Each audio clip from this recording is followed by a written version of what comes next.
Mlewa village in Sagala, Taita Taveta County.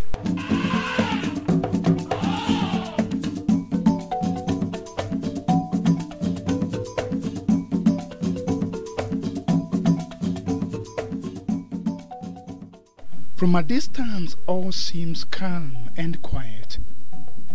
COSTICE WANJALA takes us to the grave of our nephew Juma Mwashigadi.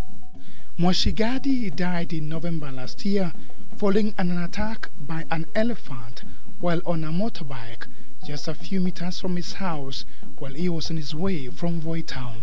Tulipigiwa ripoti na MOHAMED wa generation ndio alitupigia simu. Sasa wakati huo kwa sababu kulikuwa na wakati wa ndovu, sisi wazee tulishindwa na kuvuka maana kulikuwa na maji hapa mtoni na hali vile ilikuwa ndivyo hivyo. Lakini kulitokea vijana wetu wawili ambao tulikuwa nyumbani wakati tunaelezea hiyo ripoti, na kijana mwingine ndio yule akatoka yeye na mwenzake mwingine na wengine wao wakavuka huko. Walipovuka wakaja wakakuta kweli ndugu yao ameshauliwa. Ngana na majirani walikuwa karibu, wakatoka wakamwokoa ndovu akakimbia. Lakini hiyo pia ilikuwa ni too late sababu ile sasa mahangaiko ya kusema unamtafutia gari. Kumbe pia ndovu yenyewe ilimgonga, shingo yake ilivunjika. Sasa hapo akakata roho tayari. Naelewa na na uchungu zaidi sababu hata nikifikiria nikimwona hivi nikijua ni mtu alikuwa na hustle, sasa hii familia yake iko hivi tu, watoto wake wanahangaika, hawana kazi. Na sasa yeye ndo alikuwa anatumikia familia yake. Mwashigadi was not the first victim of such an incident in this family. Kulikuwa na brother, ingaje nilikuwa mdogo lakini kuna brother yangu mkubwa pia. Huyu ni mdogo, kuna mkubwa wake ambao sasa katika babangu dadake wa kwanza mtoto wake. Na yeye pia ni kitendo iko pia aliuliwa na ndovu na hajaona haki yote imetendeka. Kwanza huyo kabisa ni hakuna chochote yani kulinyamaziwa hivi na hata tujui nini kinaendelea mpaka sasa hivi. This village has witnessed many cases of elephants attacks. Kuna mzee wetu anaitwa Mganga Masaru. Alitoka kwa shamba, anakuja hapa nyumbani kwake, ndio akakutana na hiyo ndovu. Sasa hiyo ndovu ile tunavyoelezwa ilikuwa na mtoto. Sasa ile ndovu wakati ule mzee alipozunguka perepa na ihepa hivi, basi ile ndovu ule mzee anaanza kupanda mti ajisaidie, akachukuliwa na ile ndovu. Ikamchapa na mti, ikamchapa tena. Hata mzee tulimtafuta kwa siku mbili, bahati tukamkuta mzee amezikwa hapo na ndovu kwa makonge. Residents of this village who depend on farming have been hit hard by elephants' invasions. Hii kazi ya kulima imekuwa na changamoto nyingi sana. Kama mwaka huu ndovu zimekuja kama mwezi wa 8. Kawaida zinakujaga mwezi wa 11, mwezi wa pili zinarudi, lakini leo zimeanza mwezi wa 8. We have about 14,000 elephants in this ecosystem. In fact, a third of all elephant population is found here.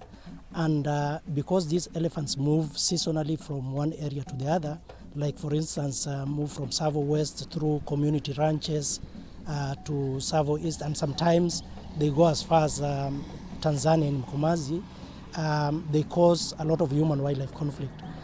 There are a number of reasons why elephants move, and one of them is actually the impact of climate change. We have had, the frequency and the severity of drought increasing in most of these dry areas. For instance, in Savo landscape, there used to be drought every 10 years. Now that frequency has increased. Every 5 years or sometimes even every 2 years, this landscape experiences prolonged drought. And because of that, then elephants would move, either to look for areas with good forage or areas with good water. Tuko familia ambayo ile ambayo haina uwezo sana. Hata hizi shamba zetu kiziona wale watu wanalima pale, tumewakodisha walime. Maana kila siku ndovu zinaingia, kila siku hivi tuseme hata ni mara 5 zikiingia. Mara ya kwanza zilikuja zikakuta mahindi kaliwa yote, mpapayu, mihogo ikaliwa yote.